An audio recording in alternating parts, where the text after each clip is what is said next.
베드로후서 2장 말씀을 함께 보겠습니다. 우리가 지금 어디를 하고 있는지, 무엇을 하고 있는지 참 이렇게 잘 모르실 수 있겠습니다. 오랫동안 저희가 지금 함께 청년의 시간에 말씀을 같이 살펴보지 못했었는데, 3월 새로운 이제 학년도가 시작하기 전에 우리가 이 진도를 마쳐야 되는 책임이 있기 때문에 어떻게 좀 무리가 되는 면이 없지 않아 있지만, 주일날 오후에 보강 형태로 베드로후서 2장 함께 살펴보려고 합니다. 2장 1절부터 3절까지 한번 먼저 읽겠습니다. 그러나 민간에 또한 거짓 선지자들이 일어났었나니 이와 같이 너희 중에도 거짓 선지생들이 있으리라. 저희는 멸망케 할 이단을 가만히 끌어들여 자기들을 사신 줄을 부인하고 임박한 멸망을 스스로 취하는 자들이라. 여럿이 저희 호색하는 것을 조치리니 이로 인하여 진리의 도가 회방을 받을 것이요 저희가 탐심을 인하여 지은 말을 가지고 너희로 일을 삼으니 저희 심판은 옛적부터 지체하지 아니하며 저희 멸망은 자지 아니하느니라. 베드로서는 특별히 마지막 때에 어떻게 거짓 선생들, 속이는 자들이 어떻게 일어날 것인가를 우리에게 경고해주는 아주 중요한 책 중에 하나입니다. 2장 1절 말씀은 그러나 라는 말씀으로 시작을 하죠. 항상 이 연결어가 나올 때는 앞뒤의 관계를 보시면 좋다고 말씀드리고 있는데, 바로 이 2장 1절 앞서서 1장 후반부에는 예언에 대한 말씀이 나옵니다. 그리고 예언이 베드로가 직접 다른 제자들과 경험했던 그 변화산에서의 놀라운 경험보다 더 확실한 예언이라고 말씀을 하고 있죠. 더 확실한 예언이 있다. 19절에 그렇게 말씀을 했습니다. 그러면서 20절부터 먼저 알 것은 경의 모든 예언은 사사로이 풀 것이 아니다. 우리의 경험보다 더 확실한 예언이 있는데 그것이 경이라고 불리는 것인데 이 성경을 사사로이 풀면 안 된다는 것입니다. 왜냐하면 21절에 이 사사로이라는 말은 자기 마음대로, 자기 어떤 그 사람의 생각대로 이런 뜻이 되는데 그렇게 하면 안 되는데, 왜냐하면 예언은 언제든지 사람의 뜻으로 낸 것이 아니기 때문입니다. 오직 성령의 감동하심을 입은 사람들이 하나님께 받아 말한 것이기 때문에 사사로이 풀다가는 우리의 어그러진 어떤 정욕을 따라서 이상한 대로 잘못된 길로 나아가는데 사용되는 것이죠. 성령의 감동하심을 따라 그 감동하심을 입은 사람들이 하나님께 받아 말하는 것이기 때문에 성경을 해석하는 데에도 이런 성령님의 도움이 없이는 성경을 바르게 해석할 수가 없습니다. 그래서 우리가 어떤 면에서 성경을 공부하지만 그러나 이 공부에 성령께서 도우시지 않으시면은 이 성경 공부가 우리가 바라는 것처럼 유익한 결과로 끝나지 않는 경우가 생기기도 하는 것이죠. 성령은 이 성령의 감동하심을 입은 사람들이 얘기하고 있는데, 성령은 말 그대로 거룩한 영이시잖아요. 거룩한 영.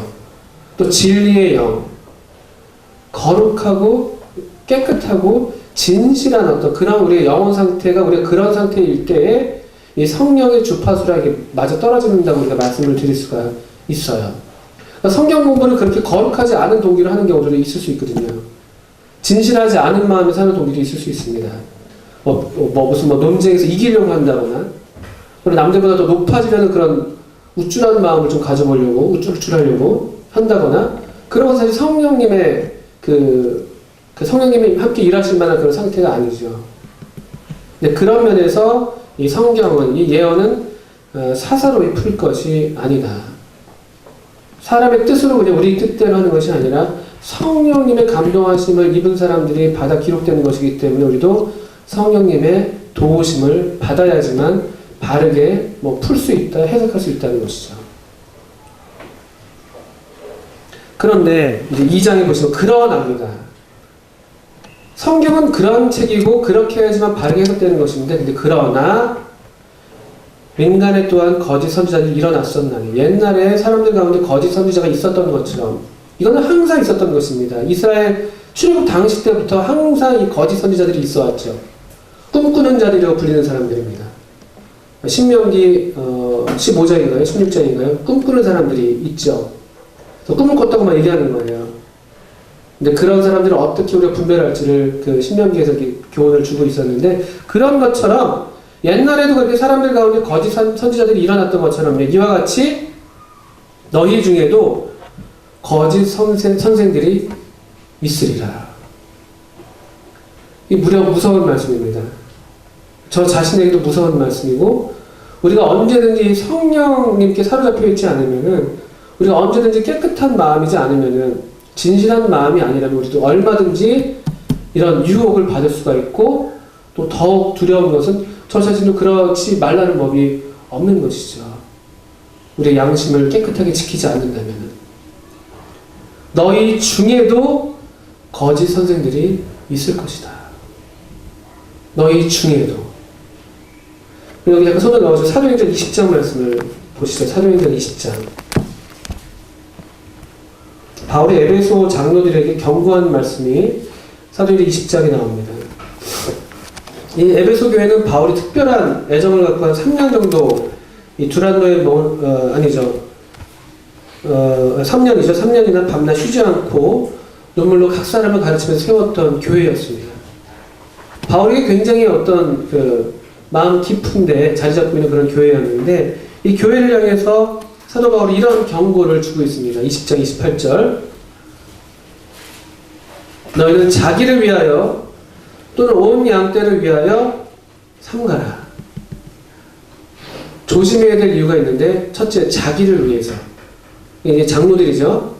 그리고 또 온 양떼를 위해서. 왜냐하면 이 장로들의 이 파급 효과가 양떼들에 다 미치기 때문에, 그래서 조심하라는 것입니다.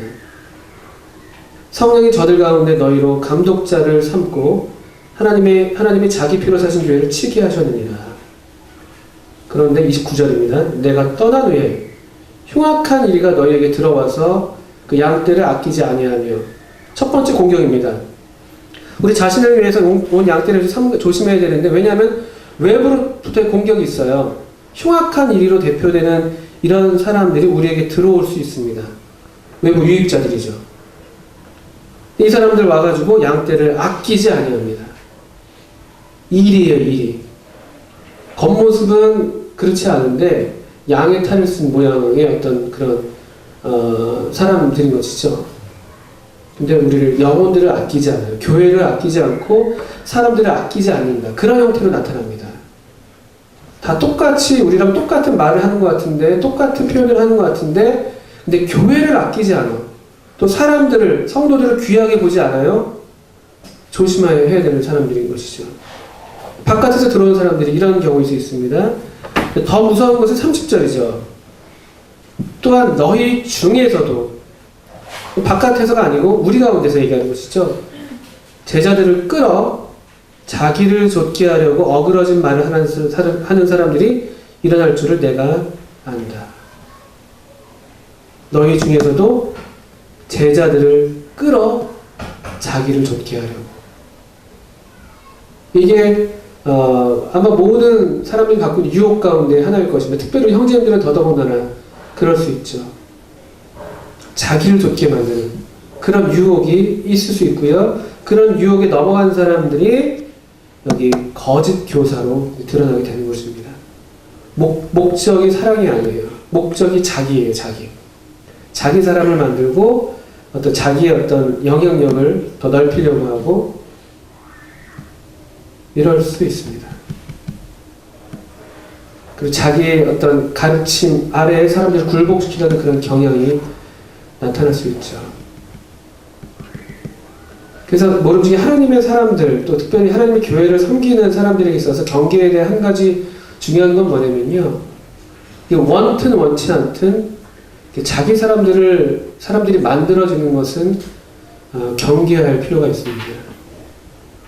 이게 참 슬픈 얘기인데, 원하지 않아도 이제 그럴 수가 있잖아요. 원하지 않아도 그럴 수가 있는데, 그럴 때 이제 그런 것들을 잘 이렇게 경계하지 않으면은, 우리도 모르는 사이 어떤 사단의 그 획책이 놀아나는 경우도 생길 수가 있죠. 그래서 어떤 면에서 이 하나님의 이 교회를 치게 하는 일을 맡은 사람들은 어떤 면에서 외로운 어떤 자리에 있을 수가 있는 것이죠. 그래서 더 이렇게 인도자 그룹들은 더 스스로들 똘똘 뭉치지 않으면은 아주 철저한 외로움과 고립감 속에서 오히려 더 영혼이 피폐해지는 경우들도 실제로 있어요. 이런 이유들 때문에. 어떤 사람과 너무 가깝게 지낼 수 없는 그런 한계가 있어요. 모든 사람과 다 어떤 동등한 관계, 또 똑같이 사랑해야 되는 그런 어떤 입장에 있기 때문에, 원튼 원치 않든 그런 이제 경계가 얼마나 있을 수밖에 없고요.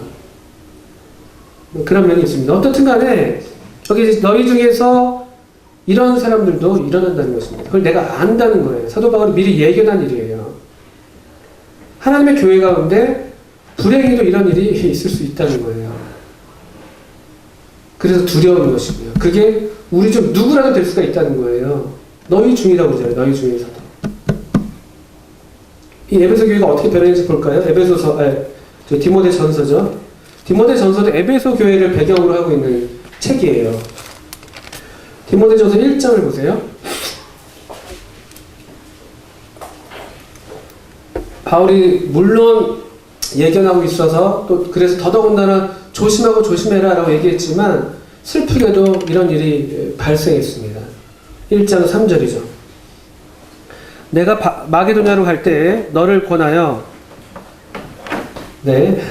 에베소에 머물라 하는 것은 어떤 사람들을 명하여 다른 교훈을 가르치지 말며 신화와 끝없는 족보에 창념치 말게 하려 함이라.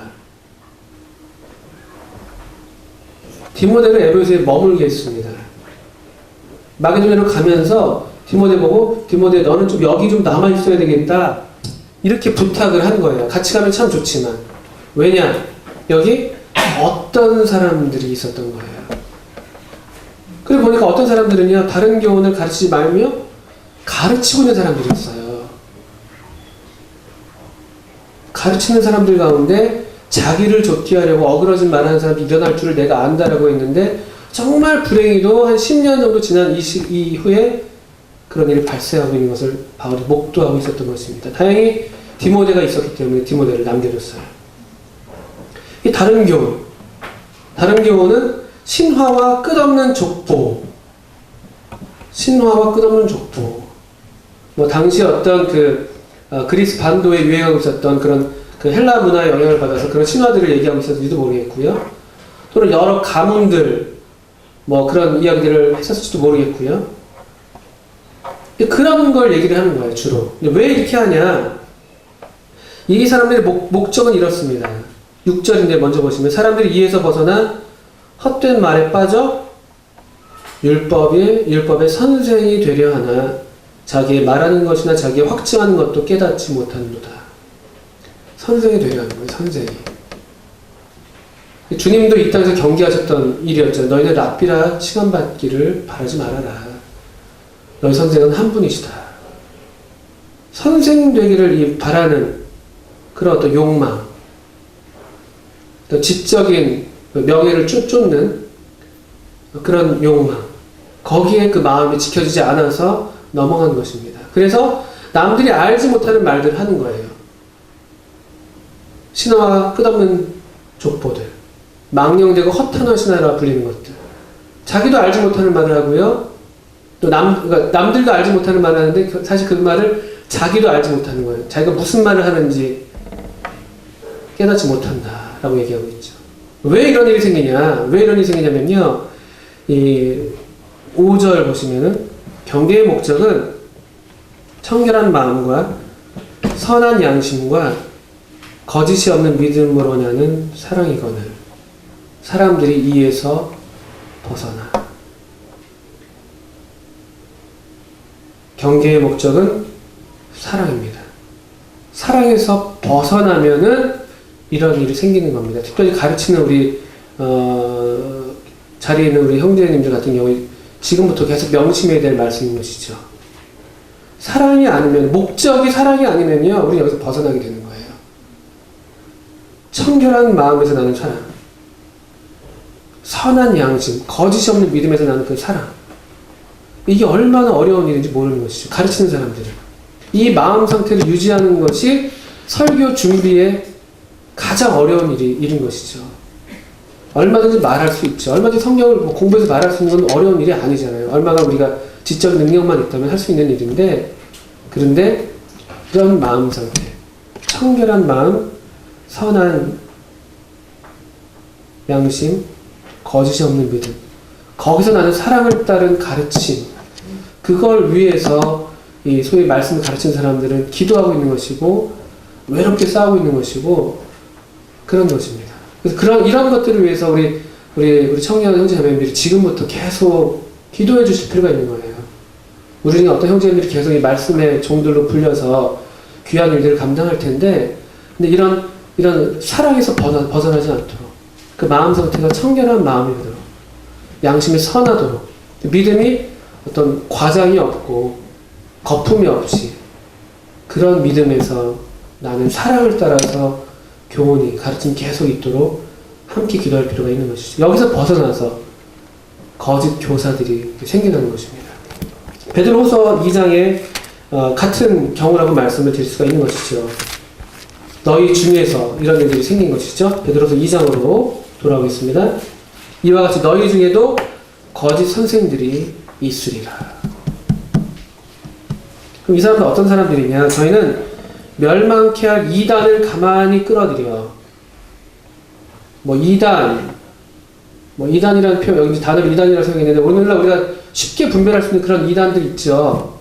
여호와의 증인, 안상홍, 신천지 이런 등등 있습니다. 그래서 너무 뻔한 이단들이 있는데, 사실 이 멸망케 할 이단은 조금 더 쉽게 번역하면요, 파괴적인 분열. 이단이란 말은요, 당을 짓는 것, 분열하게 만드는 것을 우리가 보통 이단이라고 합니다. 원래 원어적인 뜻에서 볼 때는요. 당을 짓는 것, 그것이 이단이에요. 가르침을 조금씩 아주 그 끝에 꼬리만 살짝 바꿔놔서 그 꼬리로서 무리를 짓게 만드는 것이죠. 그게 파괴적입니다. 그걸 가만히 끌어들이는 경우가 있다는 것입니다. 본인들이 알든 모르든 간에 이런 일들이 생겨나게 된다면은 그 가르침이 사실 건전한 것이 아닙니다. 하나님께 속한 신령한 가르침은요, 거룩하고 화평한 것들이죠. 위로부터 오는 지혜들은 다 그런 것들인데, 근데 근데 세상에서부터 오는 것들은요, 나누는 것입니다.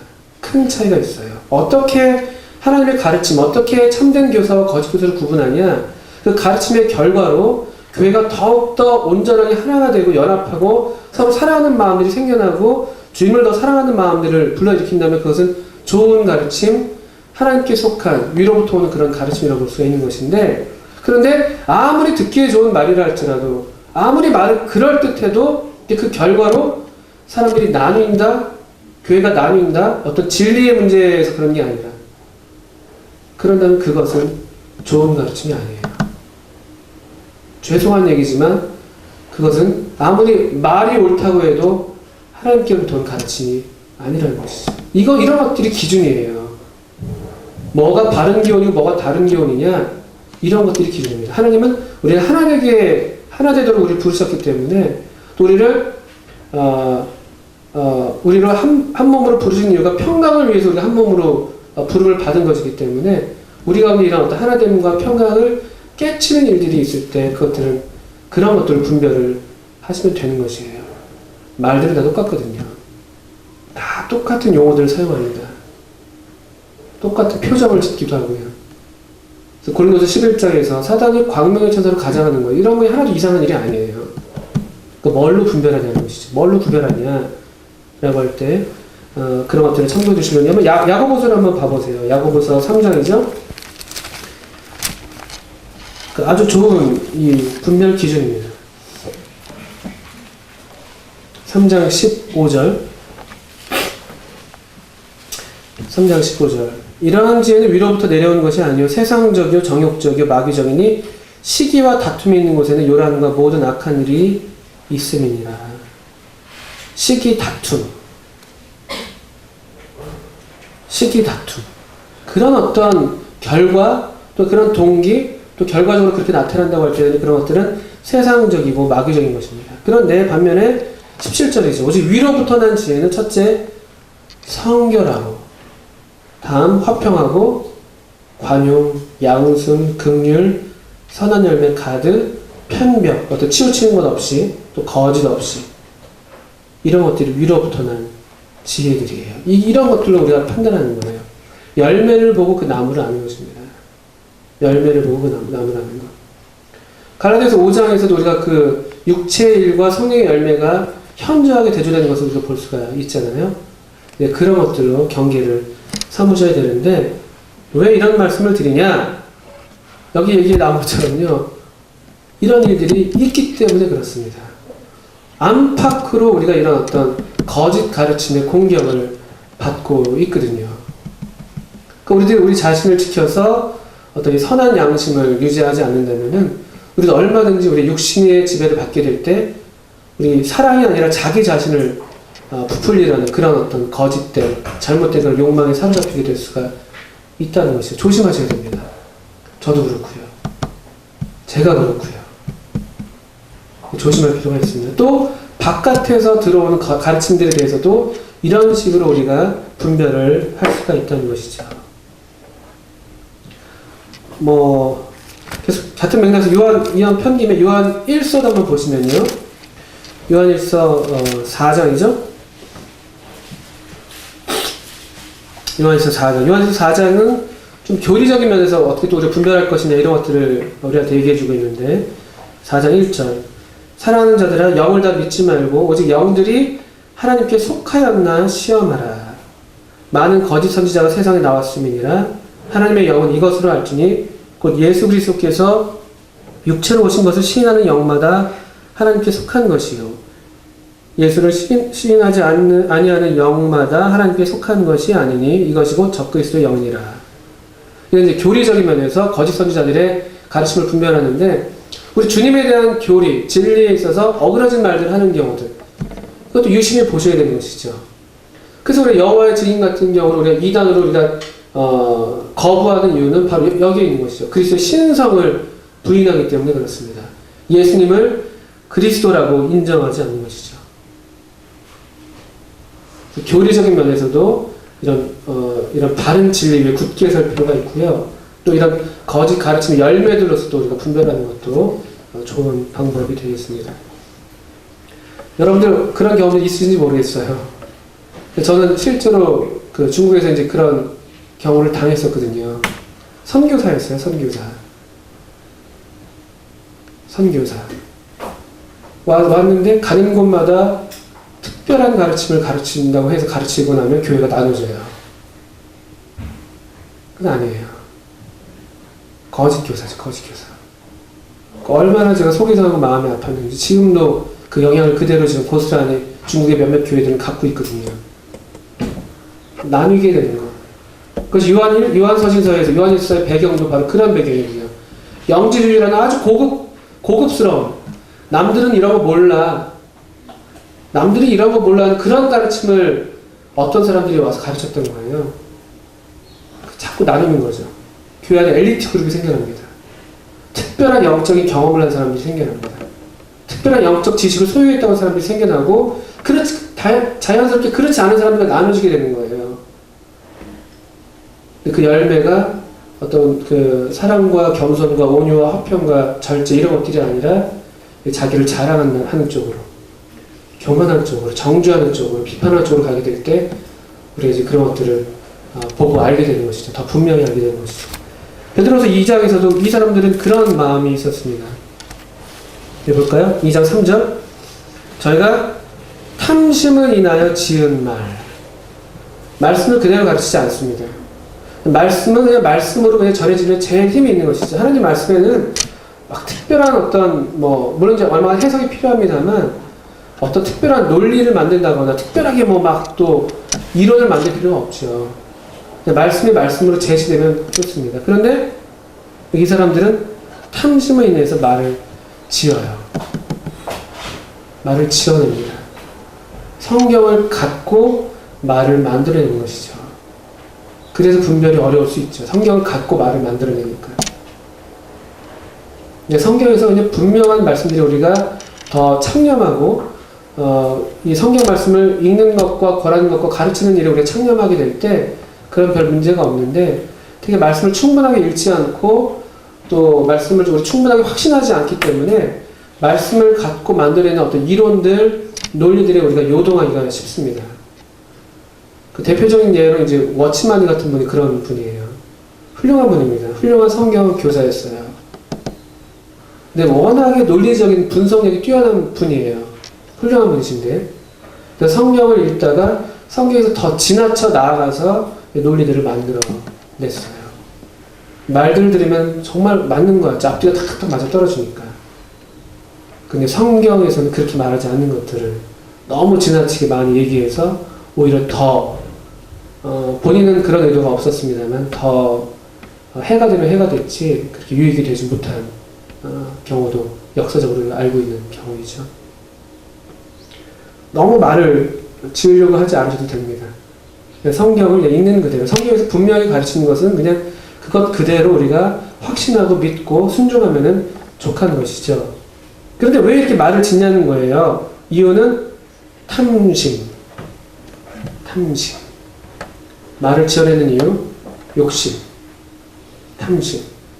여기 뭐 탐심 지은 말로 너희로 일을 삼으니 어떤 경제적인 어떤 물질적인 것과 연관되어서 깨끗하지 못할 때 말들을 지어낼 수가 있습니다. 또 표면적으로 그렇죠. 실제로 오늘날 많은 거짓 교사들이 돈과 관련돼서 깨끗하지가 않습니다. 그 어떤 또 이 돈을 목적으로 말들을 만들어내고 사람들을 위협하고 심지어 회유하고 그렇게 자기 주머니를 채우는 경우들 얼마나 많은지 몰라요. 불행히도. 그리고 이런 거짓 교사에 많은 사람들이 따르는 것도 예견될 사실이죠. 2장 2절이죠. 여럿이 저희 호색하는 것을 조축해요. 여럿.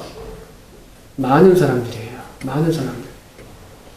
이런 사람들은 청결한 양심이 아니기 때문에 도덕적으로 방종합니다. 부도덕한 삶을 일삼습니다. 돈과 결탁되어 있고요. 그러니까 우리 말씀에서 보여주는 것들은 분명하게 그런 것들을 얘기하고 있죠. 탐심.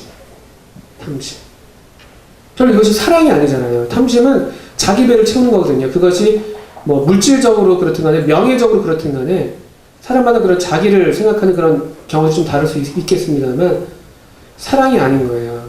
모든 경계의 목적은 사랑이어야 하는데 이 사람들은 이유가 탐심이고 목적도 자기 배를 불리는 것이죠. 이런 사람들이 베드로후서에 분명하게 베드로가 경고하고 있는 사람입니다. 이런 사람들에 대한 분명한 심판이 약속되어 있는데 여기 보시면 3절 후반부죠. 저희 심판은 옛적부터 지체하지 아니하며 저희 멸망은 자지 아니하느니라. 감사한 일입니다. 하나님께서 이 모든 일들을 다 살피시는 것이죠. 물론 우리는 이 교회로서 이런 거짓 가르침으로부터 교회를 지켜내고 또 우리 가운데서 이런 일이 없도록 계속 이 선한 양심과 청결한 마음과 거짓 없는 믿음에서 나는 사랑을 서로 격려하고 건의할 필요가 있습니다만 그건 우리가 해낼 일이지만 또 감사한 것은요. 하나님이 이 모든 일을 다 살피시고 있다는 것이에요. 지체하지 않는 심판이 이런 사람들을 위해서 예정되어 있습니다. 정해져 있어요. 감사하죠. 그 예로 4절부터 9절까지죠. 9절까지 세 가지 구약의 이야기를 들어서 그 분명한 예를 보이고 있는데 하나는 천사, 자기의 지위를 지키지 아니했던 천사들.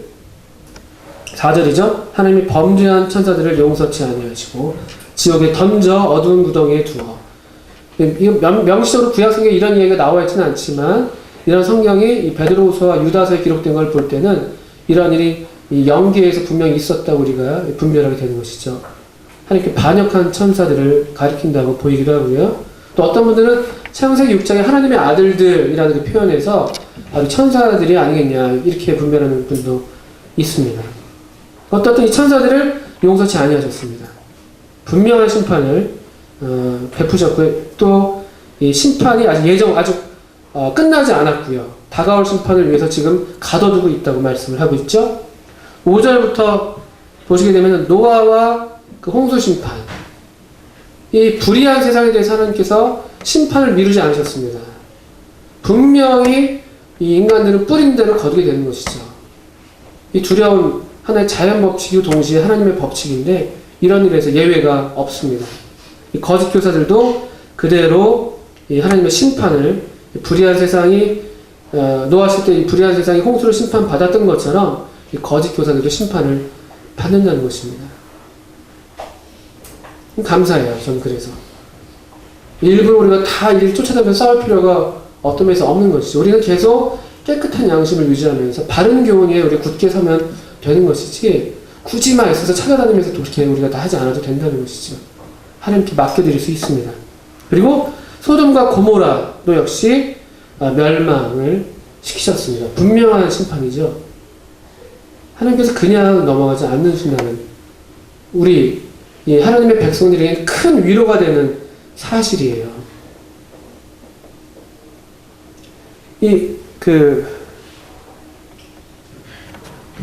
마태복음 5장에서인가요? 5장 복중에서 5장 10절 11절일 텐데,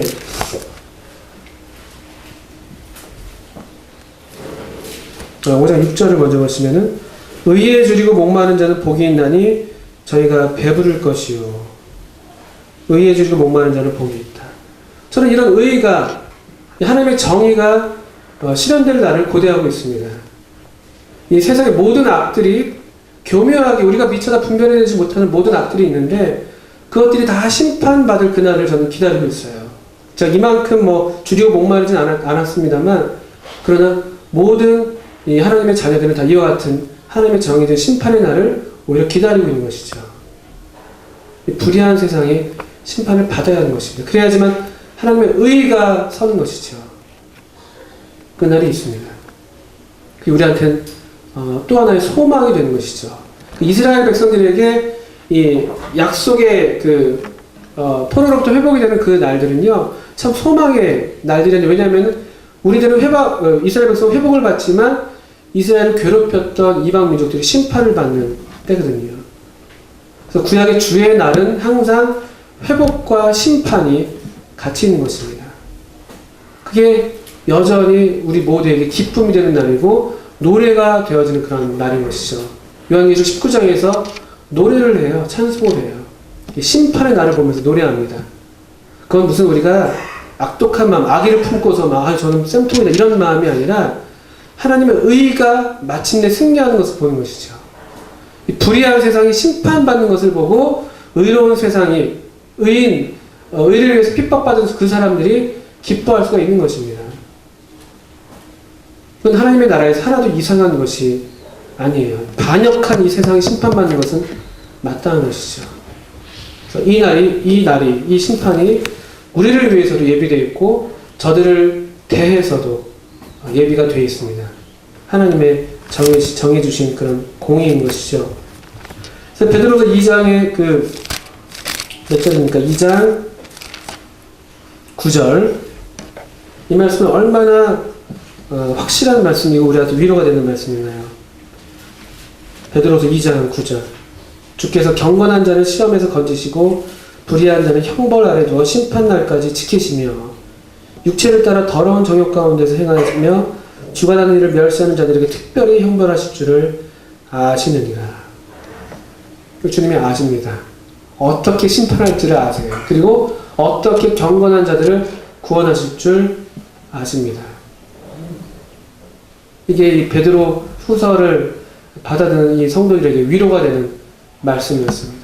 베드로 전서가 밖으로부터 오는 어떤 박해로 인해서 고생하는 이 성도들을 위로하는 말씀이었다면은 베드로 후서는 안에서 일하는 거짓 교사들에 대항해서 어떻게 굳은 마음으로 하나님의 은혜에 굳게 붙어 있어야 할 것을 격려하는 그런 말씀인데, 바로 2장 9절 10절 말씀 같은 경우들은 참 위로가 되는 말씀이 아닐 수가 없죠.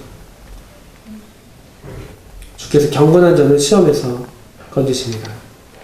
불의한 자는 형벌 아래 두어서 심판날까지 지키신다.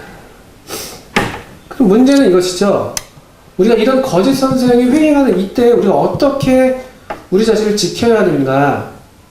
본문에서는 그건 명시적으로 명령하고 있지 않지만 몇몇 말씀들을 통해서 반면교사를 삼아서 우리가 교훈을 받을 수가 있는데, 이를테면 2장 14절입니다.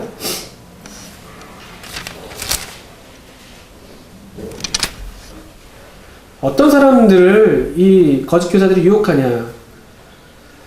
음심이 가득한 눈을 가지고 범죄하기로 쉬지 아니하고 굳세지 못한 영혼들을 유혹하며 굳세지 못한 영혼들을 유혹한다. 중요한 말씀이죠. 우리들의 영혼은 굳센가요? 하나님의 진리 위에 굳게 서 있나요? 하나님의 은혜 위에 굳게 서 있나요? 하나님의 교회 안에 굳게 붙어 있어서 이 한몸된 교회 안에서 충분하게 이 생명이 유지되고 발휘되고 있습니까? 굳세지 못한 영혼들을 유혹하는 거예요. 굳세지 못한 영혼들.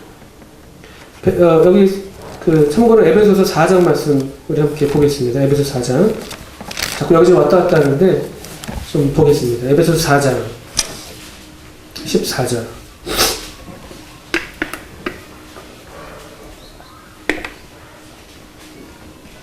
교회가 다양한 은사들을 통해서 서로 돕고 세워가는 일들이 원만하게 일어날 때, 그럴 때 어떤 일들을 우리가 경험하게 되냐면 14절인데, 이는 우리가 이제부터 어린아이가 되지 아니하며 사람의 괴술과 간사한 유혹에 빠져 모든 교훈의 풍조에 밀려 요동치 않게 하려 함이라. 하나님의 교회에 다양한 은사들이 발휘가 되고, 또 은사들을 따라 서로 섬기게 되고, 또 그런 어떤 교회 가운데 내가 몸담고 있을 때 우리가 자연적인 어떤 성장을 경험하는 것이에요. 우리가 하나님을 아는 일과 믿는 일에 다 하나가 되는 것이고, 그리스도의 장성한 분량에 충만한 데까지 이르게 되는 것이고요. 그럴 때 우리 흔들리지 않습니다. 이 생명이 너무나 강력하게 우리를 붙들고 있기 때문에 흔들리지 않아요. 그래서 교회 안에서 함께하고 있는 것이 우리 영혼을 지키는데 대단히 중요합니다. 되게 어떤 분들이 이런 잘못된 가르침 넘어가냐, 교회 생활이 그렇게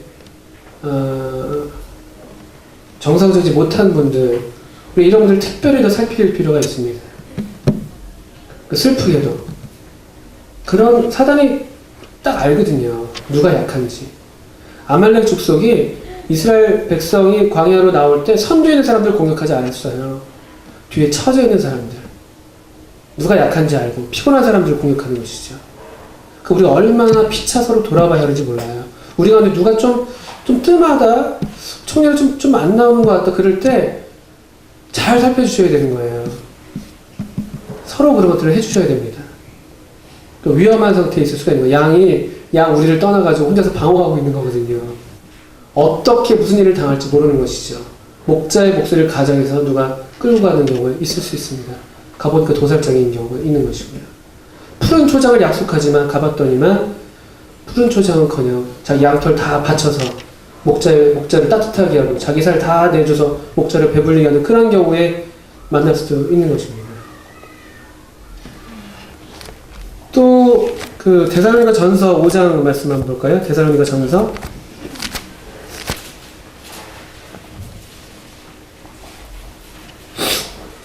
5장 14절. 또 형제들아 너희를 권면하노니 규모 없는 자를 권기하며 마음이 약한 자들을 안위하고 힘이 없는 자들을 붙들어주며 모든 사람을 대하여 오래 참으라. 마음이 약한 자들 안위해야 되고요. 힘이 없는 자들 붙들어줘야 됩니다. 또 우리가 혹시 규모가 없이 다른 말로 어떤 자기의 질서를 벗어나서 자기 위치를 벗어나서 좀 오버하는 경우가 생길 때, 그럴 때 또 이렇게 권면해 줄 필요가 있는 것이고요. 이렇게 함으로써 있어야 할 곳에 우리가 있을 때, 그럴 때 건강한 상태에 있는 것이죠. 그럴 때 우리의 영혼이 굳세게 되는 것입니다. 베드로전서 5장 볼까요? 베드로전서 5장. 우리 5장의 후반부 말씀을 충분히 살펴보지 못했었는데 좋은 말씀이 있습니다. 5장 10절. 모든 은혜의 하나님 곧 그리스도 안에서 너희를 부르사 자기의 영원한 영광에 들어가게 하시니가 잠깐 고난을 받은 너희를 친히 온전케 하시며 굳게 하시며 강하게 하시며 털을 견고케 하시리라. 약속의 말씀인데 특별히 모든 은혜의 하나님, 이 하나님을 모든 은혜의 하나님으로 알고 그 하나님과 정상적인 관계에 있을 때 우리가 이런 온전케 되고 굳게 되고 강하게 되고 터가 견고케 되는 것이죠. 특별히 모든 은혜의 하나님을 강조하고 싶습니다. 모든 은혜의 하나님. 하나님의 은혜로 만족한 상태. 하나님의 은혜로 만족한 상태. 그게 영혼이 굳은 상태예요. 굳은 영혼이에요. 굳센 영혼이에요. 하나님의 은혜로 영혼이 만족한 상태. 같은 맥락에서 5장 12절이죠. 베드로전서 5장 12절 후반부에 이것이 하나님의 참된 은혜임을 증거하노니 너희는 이 은혜에 굳게 서라. 하나님의 은혜요. 하나님의 은혜를 충분히 알고 누리고 경험하고 그 은혜로 인해서 감사하고 만족하는 영혼들이 굳센 영혼들이에요. 다른 데 갈 필요가 없는 것이죠. 넘어갈 필요가 없는 거예요. 왜냐? 베드로서 2장에서 이 굳세지 못한 영혼들을 유혹하는데 어떤 것들을 유혹하냐면요. 아까 호색하는 것. 그런 걸 유혹할 수 있고요. 또 18절 같은 2장 18절 같은 경우요. 베드로서 허탄한 자랑의 말 19절 저에게 자유를 준다 하여도 이런 말들을 유혹하는 거예요. 자랑하는 거예요. 자랑하는 거. 근데 자랑은 그게 하나님의 은혜로 만족한 영혼들은요. 그게 필요가 없어. 뭘 자랑할 게 뭐가 필요해요. 그냥 나는 충분히 감사하고 만족하는 거예요. 또 자유를 준다고 약속합니다. 이미 자유를 누리고 있는데요. 이미 하나님 안에서 그분의 은혜 안에서 충분하게 영혼이 만족하고 누리고 있는데요. 또 뭐가 더 필요하겠습니까? 그렇지 못하게 될 때 우리의 영혼이 굳세지 못한 상태가 되는 것이고 그럴 때 이런 말들에 넘어가는 거예요. 자유를 준다는 말. 근데 이 자유를 준다는 말들은 아무 의미가 없는 말인데 17절에 보는 것처럼 물 없는 샘, 광풍에 밀려가는 안개예요. 실체가 없어요. 물 없는 샘. 물을 준다고 하지만 물이 안 나와요. 자유를 준다고 하지만 자기도 종인데요. 자기도 자기 자신한테 꼭꼭 매여있는 종인데요. 자기 탐심에 매여가지고 뭐 사랑할 줄 모르는 종인데요. 어떻게 자유를 줄 수가 있겠습니까? 물 없는 샘.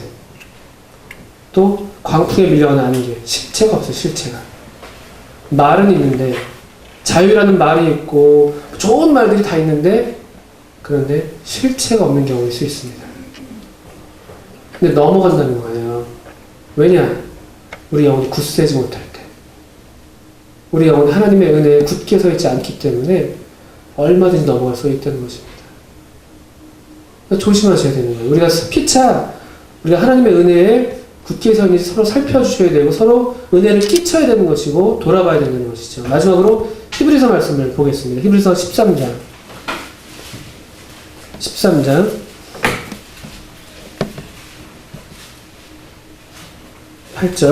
8절부터 예수 그리스도는 어제나 오늘이나 영원토록 동일하십니다. 이 배경은요. 어떤 사람들이 돈을 사랑하는 문제가 생겼어요. 돈 때문에 미혹당하고 마음이 흔들리고 이러고 있었습니다. 그럴 때 주님이 내가 너를 떠나지 않는다. 내가 너를 버리지 않는다. 라고 말씀하시면서 예수 그리스도는 어제나 오늘이나 영원토록 동일하시다고 말씀하고 있는 것입니다. 첫째 돈이요. 돈. 패턴은 되게 이런 식이에요. 돈. 물질적으로는 돈. 영적인 어떤 핑계, 미끼로 영적인 그런 자유. 돈에 대해서 말씀하십니다. 예수 그리스도는 어제나 오늘이나 영원토록 동일하시니라. 9절 여러 가지 다른 교훈에 끌리지 말라. 마음은 은혜로서 굳게 함이 아름답고. 재밌죠? 다른 교훈, 이런 어떤 다른 교훈에 끌리지 말라는 말에 이어서 나오는 말씀은요. 마음은 은혜로서 굳게 하는 것. 우리 마음이 은혜로 굳게 되어 있을 때 다른 교훈에 끌리지 않습니다. 이 마음을 지키는 거예요.